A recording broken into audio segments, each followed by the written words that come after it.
Project Lawful aka Planecrash by Arwayne aka Eliezer Yudkowsky and Lintamande. The Woman of Irori, Episode 183.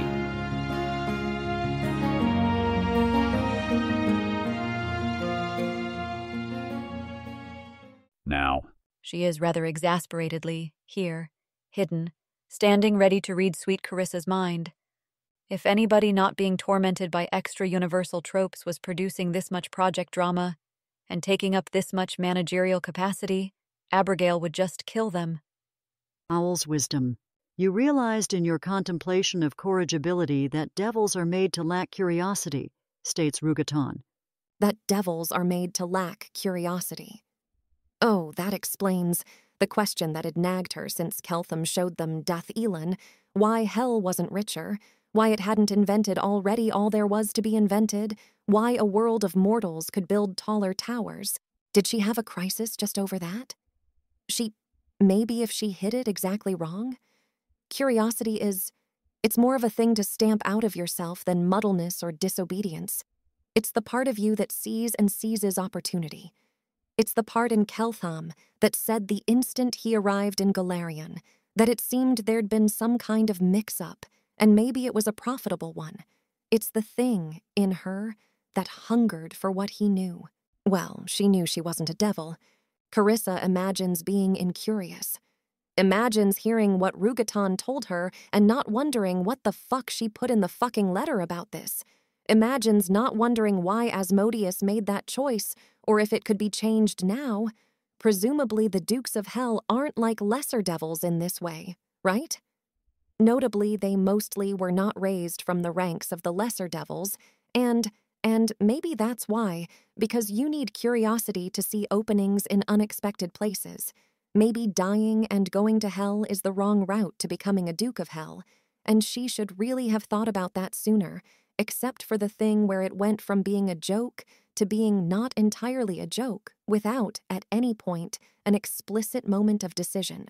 Asmodeus said, "Come to me without thought of other choices, and you will be the most treasured of my possessions that probably includes other choices like ascending in 1,000 years as a lich, as well as other choices like, as a candidate Duke of Hell. How do you actually be a candidate Duke of Hell? It's not that it wasn't meant to be an absurd ambition she was not actually working on, but she should really have thought at all about what she wanted and whether she was on track to get it. No, that's not her job. That's curiosity, thinking about that. Her job is Project Lawful. Her job is saving Cheliax. Except no one else is trying to see her rise. No one else cares, except the idiots who care because they think she'll protect them. No one with power wants to see Carissa become a power in hell. She has to do that on her own merits without being disobedient, without looking at other choices, without being curious, an impossible handicap. She's not sure how that works at all, or is it one of those things where that heresy has to be corrected last, and she should be trying to build curious Elani, knowing hell will burn it out of them, knowing it's making them less useful to Asmodeus in the long run, but more useful to him now. But what if they feel betrayed when they figure it out? No, they're like Pilar. Pilar wouldn't feel betrayed. What would Pilar feel? Maybe Carissa should try feeling that. Pilar would be glad because she hates having to figure out what to do. Carissa is not actually sure she can aspire to that. What did she write in the fucking letter? She's not thinking she'd rather access. Like Mayol, she wouldn't. She'd rather go to hell and become a devil. She was not under the impression this was fun or easy or rewarding to your starting self-concept. If your starting self-concept is more complicated than property of Asmodeus, which it shouldn't be, did she, in the letter, find a solution? Or did she was she stuck like this? She's not stuck like this, she's not useless, she'll just go seek correction from the Most High, who is right here, and then she'll be fine. You got considerably beyond this mental state and produced a rather interesting proposal, Aspexia will state, in hopes of hurrying Sevar through this. Yes, because that is what a reasonable person would do. Come up with a plan instead of standing here being upset. She needs a problem statement if she's going to figure out a solution. Problem: devils do not have curiosity, a trait which is in tension with being at all Ilani, like even a little bit Ilani. Side problem which is stupider. This observation destabilizing at least to sufficiently sleep-deprived Carissa. Solution: she's not immediately thinking of one. Presumably devils are like this because it suits Asmodeus better than devils being some other way. Maybe you could figure out which humans are lowest curiosity and selectively breed for it, but then your country will get taken over by other countries. That's the whole problem. Not having curiosity is a concrete disadvantage, which must be outweighed among devils by its advantages, in terms of predictability and non-catastrophicness of failure modes, but it really doesn't work among mortals. Well, maybe she can make her would-be. Ilani use their creativity so much, they grow to despise it about themselves and rejoice in the knowledge it'll be taken from them in hell. Her stomach twists. She would say that, yeah, Carissa Sevar shouldn't have this information. She's too weak for it. She hasn't grown up enough in her Asmodeanism yet. But that's itself weakness. And she's confused why other Carissa tolerated it in herself. Well, other Carissa must not have been conceptualizing the plan to wipe her mind of all these errors as weakness. Other Carissa must have thought this information could be introduced in some way that didn't cause Carissa to have an unproductive internal panic about it. What would that possibly be, though, knowing it wasn't going to happen to her? Unavailable, probably heretical to even want. This should happen to her. It is right for it to do so. She doesn't want it to, but it's really just a higher-level impulse of the same instinct, by which people desire pleasure and flinch from pain, even to the point of insanity. Knowing it was going to happen to her? Possibly part of the problem here is that she is trying to think of ways out. She's not supposed to try to think of ways out. She was specifically directed not to try to think of ways out. Maybe she needs to hear it laid out for her, that under every possible path, she will become a devil, or fail to become one and be a waste of space. But she actually thinks she can avoid that, really, and that this is true even of powers in hell, and so it's not as bad as she's mentally building it up to be, and is, in any event, not something she can be tempted to. There's a problem statement. If she might avoid this, she is strongly motivated to do so. It will tear her motives away from Asmodeus's, to act against her own interest in not having this happen to her at every chance. And the higher wisdom gently says to her, so you could solve this by selling your soul, but you're not thinking of that option because you don't want to. And that is the real and terrible danger, that it didn't come faster to mind. She can't sell her soul. She tried. Though hell didn't say never, they said something she had to resolve first. Maybe something to do with Keltham? Hell doesn't have that much steering power, though it could have been the work of a god that did. Oh, Keltham told her that if she had some kind of elaborate reason to lie to him about whether she'd sold it, she was a secret cleric. Clerics can't sell their soul. When she realized tropes were real, she should have revisited. Irori bought her a way out. No. She doesn't want a way out, and she doesn't know why he bought it for her. She wants to know her path, so she can apply herself to walking it, instead of having parts of herself curl up and hope she fails to reach the end. Clerics can break the god connection from their end. Presumably, she can tell Irori to go to hell and then do it. It doesn't feel like victory. It feels like a miserable, grasping rearguard action. But maybe that's why she erased it from her mind. You were not content with a miserable rearguard action.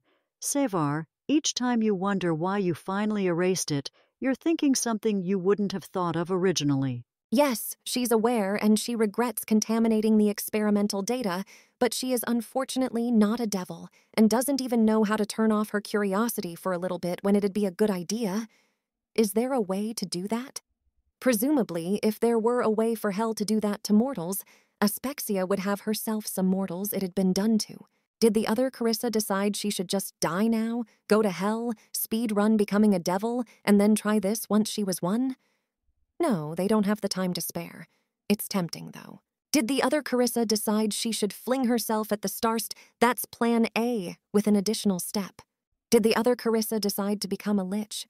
Okay. You know what? Renouncing Irori and selling her soul is a miserable rearguard action, but it's less of one than the other plans she's coming up with. Except Cheliax can't afford for her to sell her soul for its true value, and also Keltham will probably panic if she refunds him the money, which is a move they should keep in their back pocket, not one to never employ, but one to employ strategically only. Did the other Carissa decide to defect? And security, not her, used the memory items? It feels terrifyingly plausible suddenly. Carissa's internal monologue has decided to stop cooperating. Probably this will get her tortured a lot and maybe executed, but pointing this out does not make it stop that. She's actually experimented a bit with modify memory, trying the same torture twice to check the reproducibility of her experiments, that sort of thing. You can sometimes get impressively similar chains of thought from people if you're sufficiently careful about reproducing their mental circumstances, which means either not letting them know their memory was erased, or falsely telling them their memory was already erased the first time. This could be a product of a traitorous Carissa, misguessing what her alternate self would believe. Or unfortunately, it could be the Aspexia Rugaton presence, and the additional stress, and not being in her bedroom, and her thoughts repeatedly going back to the curious circumstances in which she found herself, and a loyal Carissa being rather misguided about which of her thoughts would reproduce themselves well. You used the items, not security, Aspexia states, allowing a tone of overt exasperation to creep into her voice. Had you defected, you'd simply have done what, Sevar? Carissa does not want to think about that, and is tempted to whimper pathetically, "Do I have to?" Focus. If she wanted to defect, she could tell Irori and then tell security to urgently take her to Agorian, like she in fact did, and expect a pickup once she got out of the interdiction. Or she could tell Irori and Abadar and Iomadai and then kill herself. Or she could plausibly just glibness up, bluff her way right out of the fortress with a teleport scroll. Or she could go to Mailiol's cell and order the security out and put the Gias earrings on him and make him plane shift her to Axis. Or she could. Is that enough? Can she stop now? Yes, you obviously didn't defect. Your letter pointed out as much. What's better than the miserable rearguard action? You had an interesting idea, but you didn't have time to leave key details. Ascending. Nope, doesn't work. You can't actually pull that off at Fourth Circle, no matter how clever you think your plan is. And also, she's not sure it'd be following Asmodeus's instructions. Wish kidnapping Keltham back and doing a murder-suicide. That would be cool, but not actually advance literally any of their strategic objectives, and also requires a wish. Selling her soul for 3 wishes, wish kidnapping Keltham back, using the other 2 wishes to do something really cool. Take over Cheliax. She knows she is far too weak to pull that off and doesn't even want to. It's just the kind of thing that appears when you try to think of things that would be really cool. That devil wanted her to agree to only ask for 3 wishes. Aside from the problem where it'd leave Cheliax in dire straits, how much could she sell for? 5? 10? Could she go run right into the arms of Asmodeus and ask him for 50? Nope. Definitely not. That's a terrible plan. That's an amazingly terrible plan that definitely ends in some completely inconceivably awful way. It wouldn't even please Asmodeus. Could she sell her soul for 20 wishes, then use them to overthrow Barbados? Wow, that's also a terrible plan. This is a cruel, cruel question to ask people. She should keep it in mind for if she ever wants to torture someone horribly. But she's pretty sure that you're out of pathetic rearguard action territory by the time you've arrived at horrifically ill-advised regicide and deicide plans. So, there's that, which will be wonderful comfort when she is tortured horribly for every thought she's just had. Okay, Aspexia is just going to show Sevar the entire note before they run out of modify memory time and ask if Sevar can reconstruct any part of her Keltham seduction plan. Most High. Working on corrigibility, realize devils don't have uncommanded curiosity. Further notes on this attached. Had a crisis about this. Tell me again with Owl's wisdom up and watch if you want details. Decided to press on and figure out more, but kept failing Hell's admonition to come to Asmodeus without thought of other choices. Think I should sell my soul before trying to make further progress. My defection risk aside, realization about uncommanded curiosity implies my value to hell higher than I thought. Want to sell my soul in a way no mortal has done before, by going to Dice to bargain directly with Dispatter and renounce Irori for Asmodeus before him. Yes, I figured that out. You can watch me figure it out with an owl's wisdom. Carissa should be told that she needs 2 Akaks plus 6 plus 6 plus 4 headbands and 30 wishes, where the second portion of those are for Keltham as part of a seduction plan she'll rederive next time she's fully augmented. But though Carissa shouldn't be told it during negotiations, you can step in and tell her it's really okay to settle at anything down to 1x plus 6 draws 6 and 10 wishes, without which Carissa actually will walk out on them and see if she can become more valuable before selling. Headbands plus wishes for augmentation. Can't beat augmented Keltham with much stupider Carissa, tropes say equals. Wishes used to square payment for Cheliax's spell silver progress. Keltham quoted 200k for a wish scroll. Can get arbitrator to agree on headband and hellwish prices anchored on that. He might be doing something risky with wishes. Strongly prefer ambiguity interpreted by hell than by other sources. Do not give Carissa wish augmentation immediately. Headband easier to take off if anything goes wrong and less augmented Carissa safer to closely monitor. Close monitoring will be necessary. Suspect for INT 29. Carissa, only Gorthoklek can do it. Objection. This bankrupts Cheliax. I have a solution in mind. Want to own all PL souls as a personal vanity? It's the first thing I asked a Barco for when commanded by Hell. Think I should be permitted, if in Hell's interests, to repurchase souls sold in Cheliax at their spell silver denominated prices from the original sale, though we can now produce spell silver more cheaply, freeing up budget for my wishes and headbands and for future soul sales. Would also like to own everyone save you, plus Majestrix, whoever read my mind, if the approach goes through at all. But this is a vanity, not a priority. Objection. Probably a traitor's plot. Could trivially have suicided for res in Assyrian, or sought divine attention, or geezed my loyalists. Objection. Then why wipe memory? Think the Carissa who stands before you is more valuable in the eyes of Hell and in her own eyes. Want to be the most valuable version of myself. Think Asmodeus's instruction to come to him without thought of other choices is important, and am no longer able to do so. Don't want to be distracted by fear of losing my curiosity, etc., while selling my soul. Slightly worried further revelations following from these ones really would have broken my loyalty. Carissa Sevar? Wow. Previous Carissa was notably cooler than her. She wonders what her secret was. The obvious thing is to conquer a country together. It's a very lawful evil thing to do. Keltham does have some inclination to do it. He's stopped cooperating with all these countries probably because he intends to oppose them. Maybe she had some idea for how she could help him overthrow Osirian over the sexism, say, or the Padishah Empire over all the child slavery, simultaneously acclimate Keltham to conquest and power, and spend time with him where he can appreciate her, and also plausibly meet his real need for a country from which he could build civilization. If it's not that she's not sure what it is. There's a clarity of vision in the letter that she doesn't feel, and she's not sure why. Like there's some piece missing that the other Carissa thought she'd infer immediately. Tap Sevar with splendor and a lesser restoration. See if she gets it then. The original conditions are already violated and they're running out of time. Go to Keltham, enhanced, smarter than him, and he'll make himself smarter too, to match you, and then what? Well, you'll be the only woman in the world who can even comprehend him, but that's not a seduction plan all by itself. It seems very plausible he is preparing for some kind of terrible war on Cheliax. Could she stop him by selling him the wishes, by giving herself again to him? It does seem likely that with enhanced enough stats, she could figure him out, but she's not grasping it right this second. And they're out of time. Modify memory. Deep slumber, actually. They need to discuss this, and Carissa shouldn't try to puzzle this in her current state. I'm not particularly offering to defer this decision to you, but you're the Carissa Sevar expert. Yes. Obvious, disturbing thought.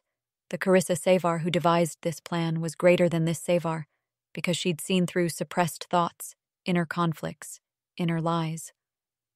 Or the other Savar was less stressed, not in my presence, less cumulatively tired, less frightened beforehand. She did seem to pick up stride once restored and splendored. What does her traitorous self hope to gain compared to just killing herself to waken Osirian? Expiation of her sins to her god, Keltham, by undoing as much as she can of the harm she's dealt him while damning herself as thoroughly as she may without abaddon, which she never would. Would she actually, knowing that Keltham certainly didn't wish it of her? I don't know. I think at +6 cunning and +4 wisdom Savar would be smarter than that. It's just hard to be sure with somebody like her. Suppose we trust to Savar's loyalty. Suppose Hell goes along with all this insanity. What do you think of Savar's intended game, as much of it as we know about? What would the tropes say of it? For that in particular you may apprehend better than I? It would unambiguously set Savar up as the other pole of a contest with Keltham for dominance of Golarion, and perhaps beyond, which is a story much friendlier to lawful evil and Chelish ways than others that could be told, and also put them on something of a friendly basis, as they fought, hinting at further rapprochement, from a position where Savar granted a kind of aid to him. I don't like everything about it, in particular that it sidelines me decisively once Savar has grown far enough. That was always going to be the case if Savar served Asmodeus sufficiently. You're not planning to betray him in the depths of your heart, I'm sure. Indeed, I'm not. Well, I'm not the main character, and this was never my story. I suppose I should be glad it isn't, or this sort of thing would be happening to me. What do you make of her failure to reproduce her own seduction plan? A bluff, a sign that no such plan exists, that the Savar we saw was not like unto the one who wrote this note? Well, if nothing else, at least, I have a thought you're going to hate. But it may point to the only possible way for Cheliax, for Carissa to win this. I'll endure and think with fondness of how much less complicated Hell must be than this. It's the same reason we only speak circuitously about our own plot that might end up giving Cheliax a shield against Keltham. Savar is proving unable to figure out her own seduction plan, because the tropes require Savar's character perspective to not know her own plan until the moment she implements it. There's theoretically more things we could try, like putting her back into her bedroom and suggesting that we've given up on figuring it out and nobody is looking at her. But we'd be fighting tropes the whole way, and anything we could try that would actually succeed would get shut down. Somehow. Why do stories even work like that, Abigail? Because it's boring to watch a character talk about what they intend to do, and then watch exactly that happen. So any plan that they talk about out loud, or think about, where the audience can hear them, if it's a book instead of a play, can't possibly go as they plan. Conversely, for a plan to actually be successful, the audience can't know what it is, or the character perspective if they're reading a book. So if Savar isn't allowed to think about her plan, it would follow that we're in a book, because otherwise we could just tell her not to talk about it out loud. I don't know if that follows in any real sense, and I don't know what I'd do with the thought if I did. We aren't actually in a book, or we'd see letters about us, I suppose. You know what I'm trying to say, Aspexia. I'll think on this decision and go off to Nidal to consult Gorthoclek on particulars, should we decide to do it, and make good use of my sudden sense of aggression, by which I mean seething rage, by seeing how many enemies I can kill in a way that is unnecessarily complicated and pains them before they die. It is a beautiful day in Cheliax, and you are a confused Carissa. You've just awakened in one of Abigail Thrune's guest bedrooms. Not the aftercare room, as might have unfortunate connotations. A normal doompunk bedroom that's clearly of the Queen once you've had a little time to grasp her infernal Majestrix's tastes. There's a note next to you from Abigail Thrune. It says that your other self came up with a splendid plan whose details you've unfortunately failed to rederive even with Owl's wisdom, possibly because you were tired and frightened and trying too hard to figure out why you'd erased your memory. And there's a surface rationalization for why you erased it, which, of course, you can't be told. But realistically, this all ultimately happened because tropes. The hypothetical audience would be bored if you knew what you were doing before you did it. Step 1 of your own plan is for you to go to Hell in order to renounce your secret clerichood of Irori directly before Dispeter and sell him your soul. for 2 Pluck 6 644 headbands and 30 wishes, some of which will be used to pay Keltham what the project owes him. And also make sure that Hell controls ambiguities in his wish interpretations, and so this doesn't bankrupt Hell's budget to buy souls in Galarian, you're going to try buying back the Project Lawful girls on whom you don't have options at their ultra-high bona fide prices in Hell, but paying in spell silver whose God agreement price relative to Hell's budget is lagging behind its price drops in Golarion. There is, in fact, somebody standing by reading your mind, with a modify memory to be used if necessary. You could always wake up again if required. But you're not being told this. What? That's too many wishes? Is she worth that many wishes? She's going to have to conquer the entire planet to be worth that many wishes. And if she has that many wishes, she probably can conquer the entire planet. She's going to have to send Keltham the money for his option. That stings a bit, probably just because of the reminder. He was so happy. But she was never counting on it as a path out of hell. She doesn't want a path out of hell. Or maybe this is all a trick and a test. Does she pass? She doesn't think she failed. "Hello?" she says cautiously to the empty room. "I am an obedient Asmodean and will take over the world if Asmodeus wants me to." To be clear, they're not necessarily going to go along with this, depending on what else Carissa thinks she's supposed to do from here.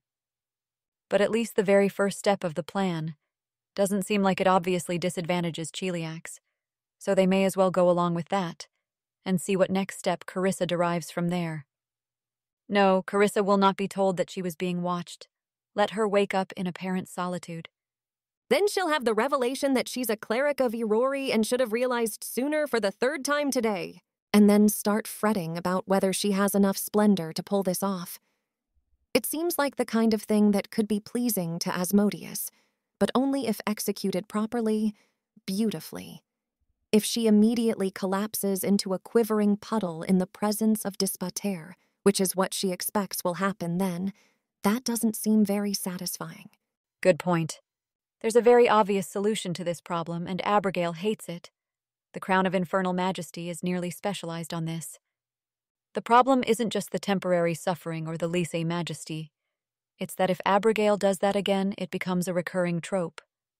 Maybe she can send along the crown to be held by Aspexia in reserve, whereupon Sevar would look pathetic if she needed that, and not just +4 splendor, which by tropes would bring Sevar near the edge but enable her to finally triumph.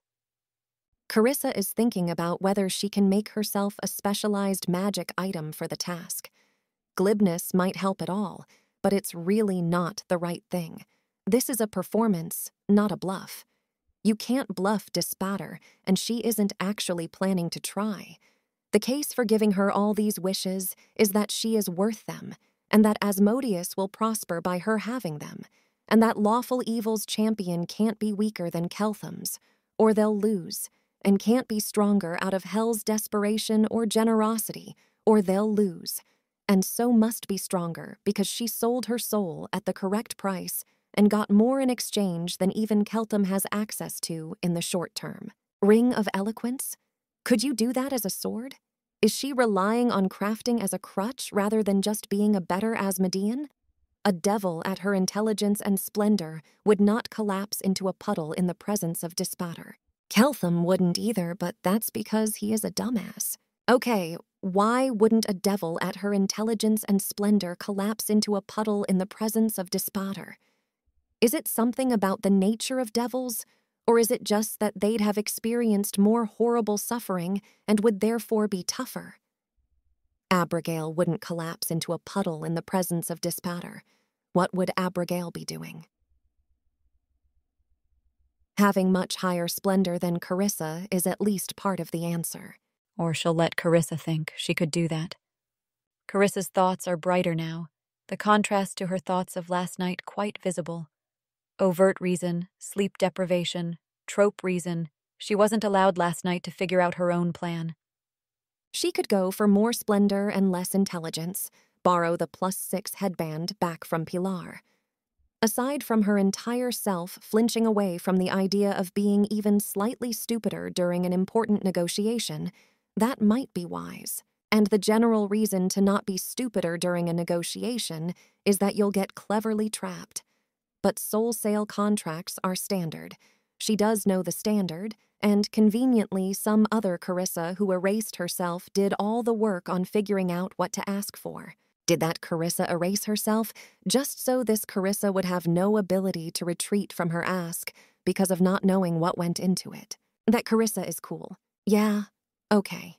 If some allied Carissa can erase themselves to improve her bargaining position, then this one can go in with more splendor than intelligence. Her job is to deliver to Asmodeus the victory over Irori that he must have wanted ever since the contest over Carissa began, and get the things that she needs to win over, defeat, corrupt, whatever Keltham. She also wants Oligario's soul, and Abarco's, for very different reasons. But if the negotiation planning Carissa didn't ask for that, then there's no margin in the plan for it. They can suggest something about options purchased with the mispriced spell silver before interplanar prices of record finish adjusting. But dear Carissa is not allowed to own the souls of her securities now. She's not thinking about how that'd make it easier to betray Cheliax.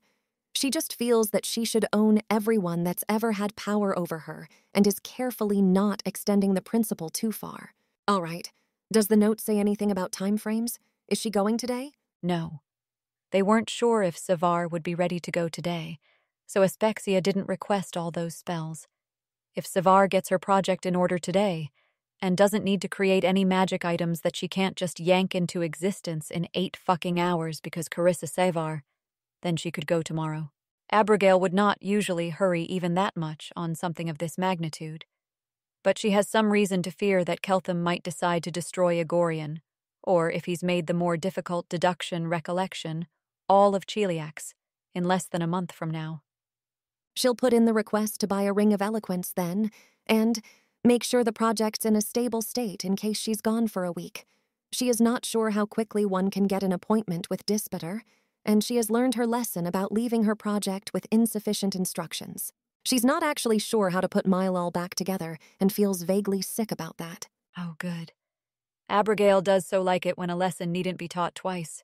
Mostly the way you put people back together after torture is by torturing them correctly in the first place.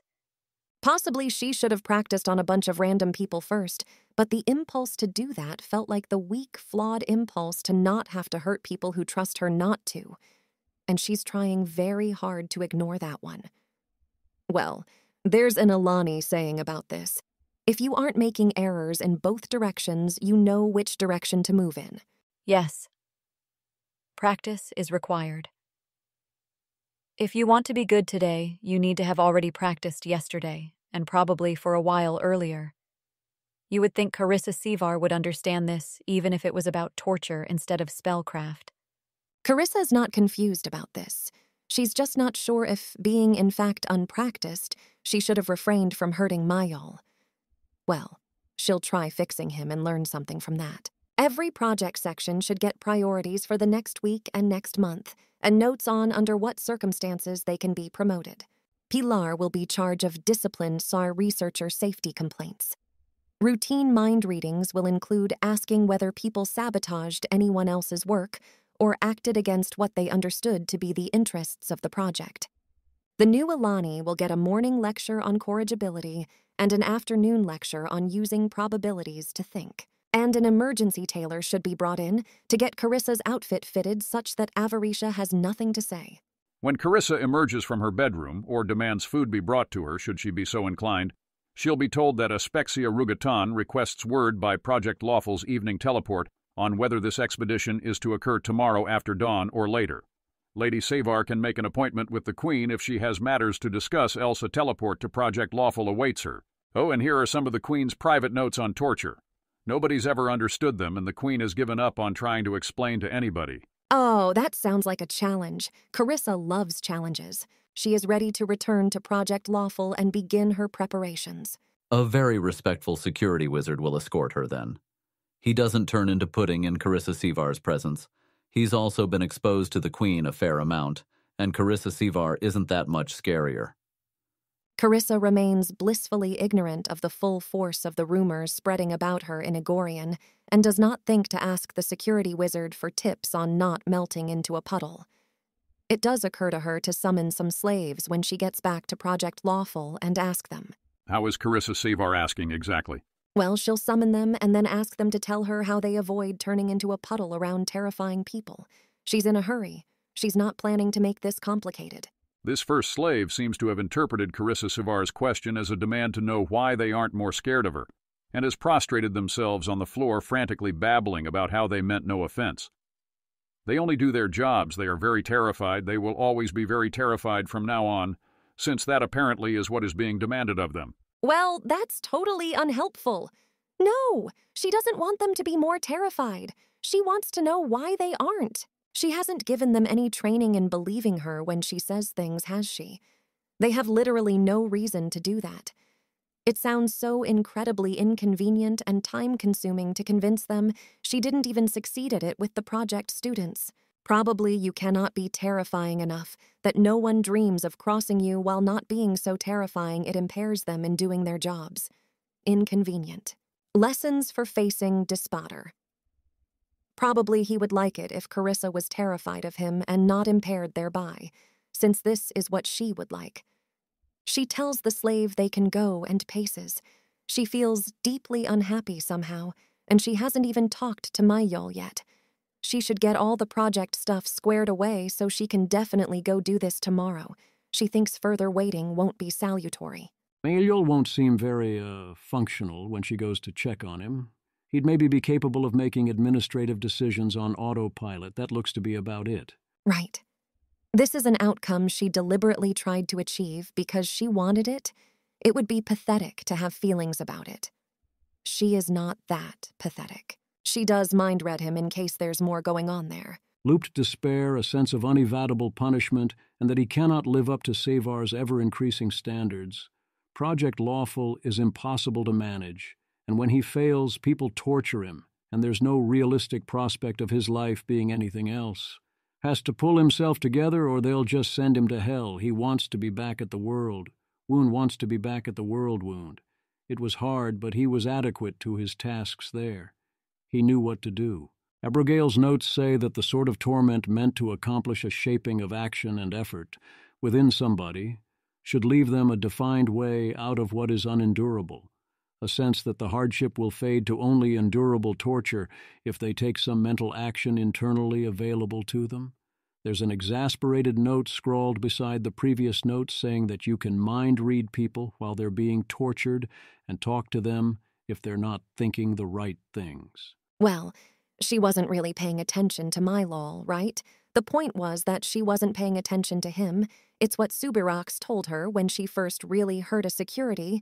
The lesson is for the benefit of everyone else. Abigail's doing something different than all the systems in the country she built.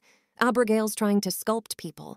They're just trying to warn off other people. She doesn't actually think a disconnect like that could have happened if Abigail didn't want it that way. Bad line of thought. Hell doesn't hurt people intimately and personally to craft and shape them. It just lets them lie in the fires of Avernus suffering. Even worse line of thought. Bad Carissa, stop that! I'm going to hell tomorrow, she says inanely.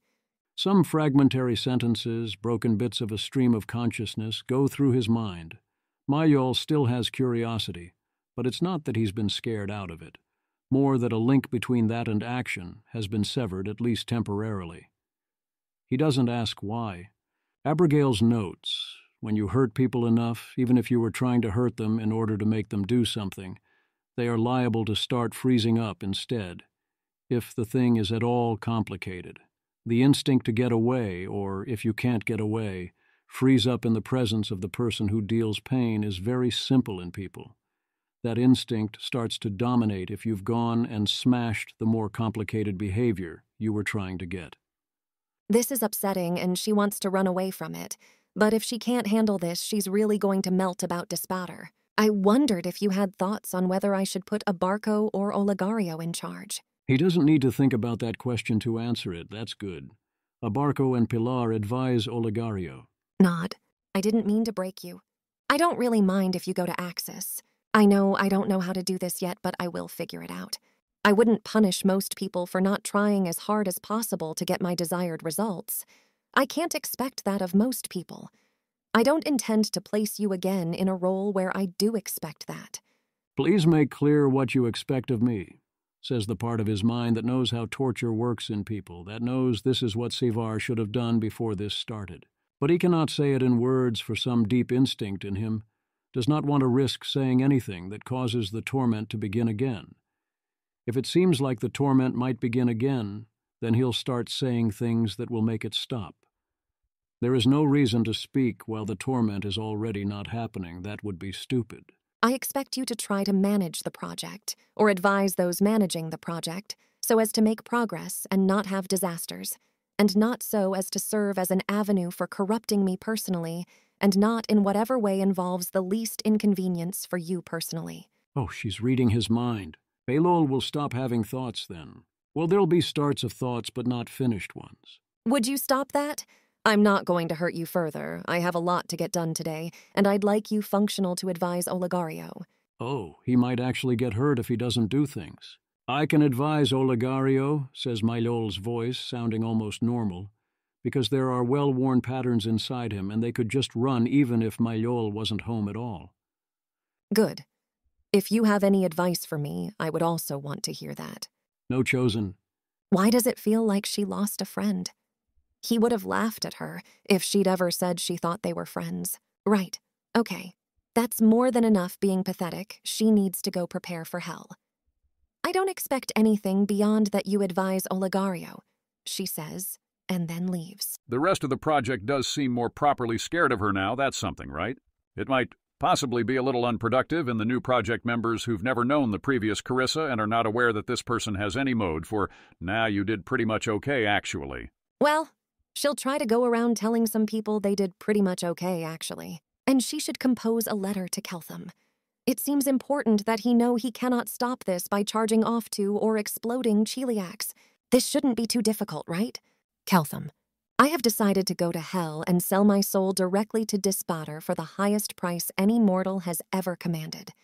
I am in hell already. It would be easier to figure out what to say after that if she could rederive her seduction plan. I do not intend by this to break away from you, but I cannot sit here waiting and unchanging until you see fit to pick me up either.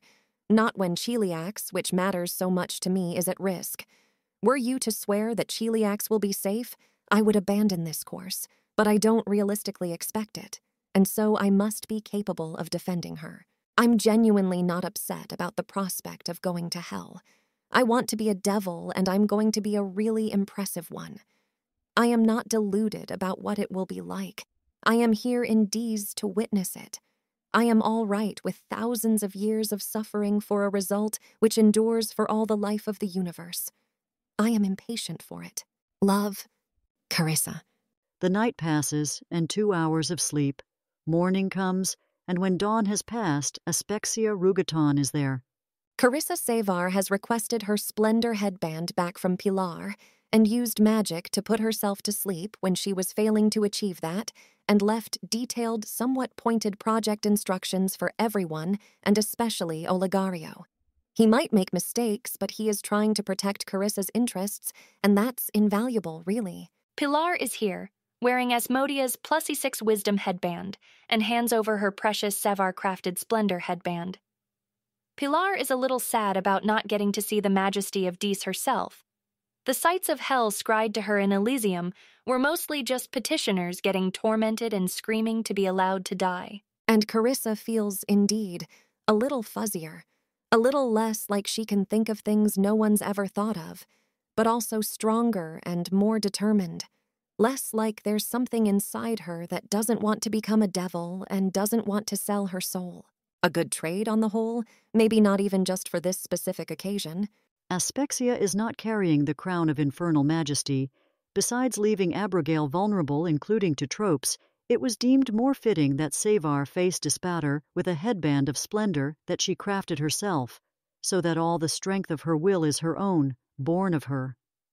Aspexia has a double-strength ring of eloquence that Cheliax reserves for emergencies where somebody suddenly has to be a diplomat, and a bracer that grants an instinctive knowledge of infernal customs and etiquette for outside visitors, including the infernal language. Well, then, that is as ready as a person can be. As you will then, Most High, Carissa says with conviction, and if part of her still objects very quietly that it doesn't want to sell her soul, well, that part is why she has to sell it.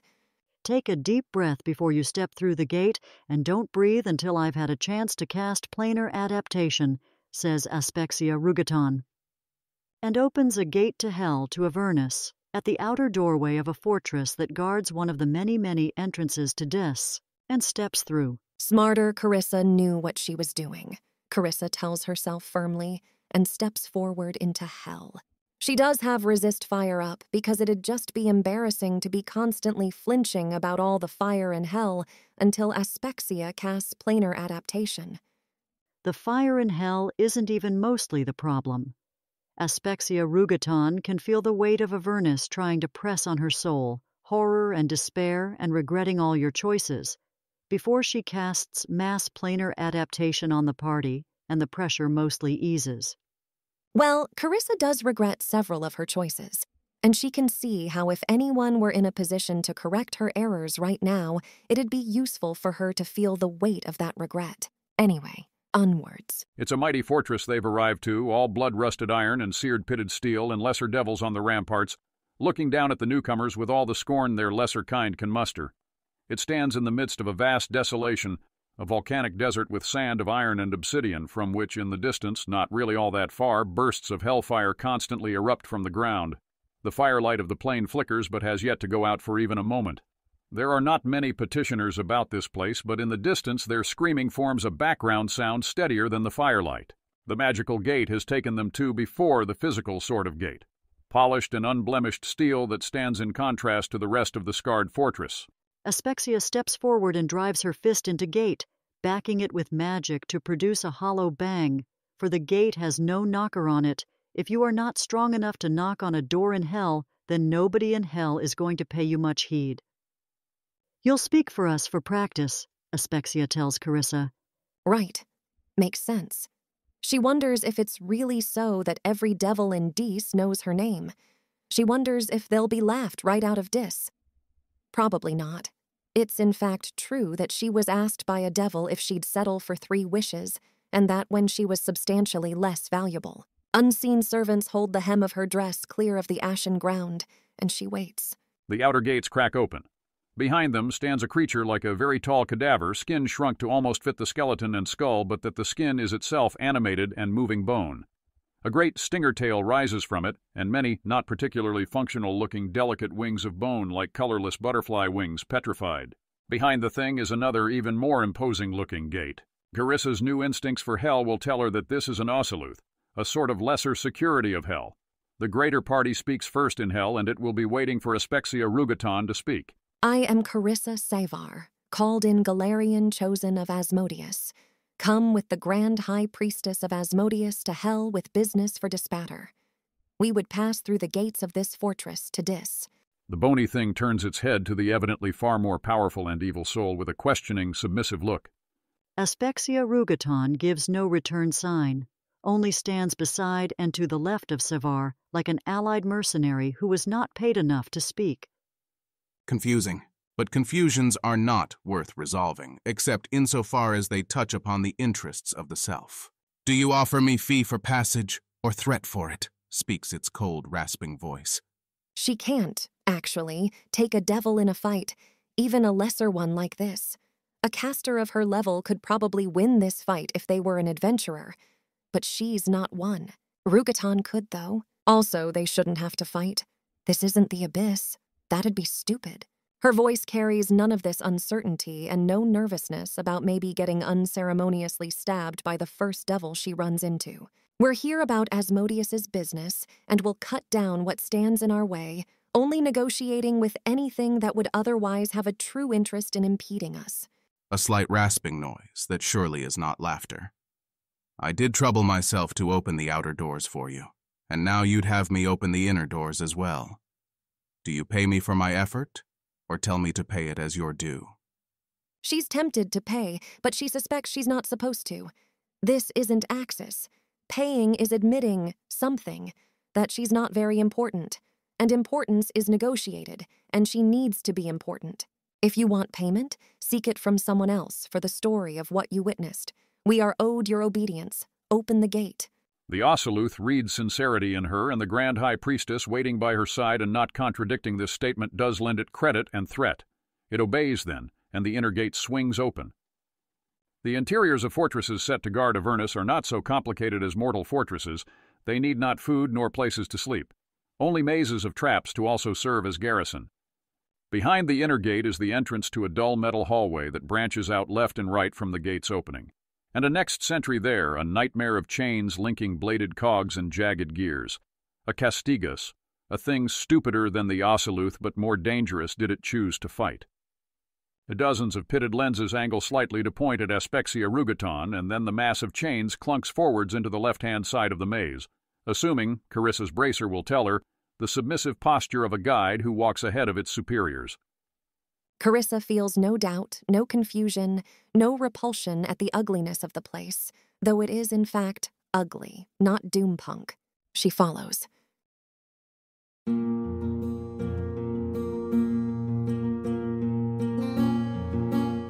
If you wish to support this AI reading and others like it, please visit patreon.com/AskWhoCastsAI.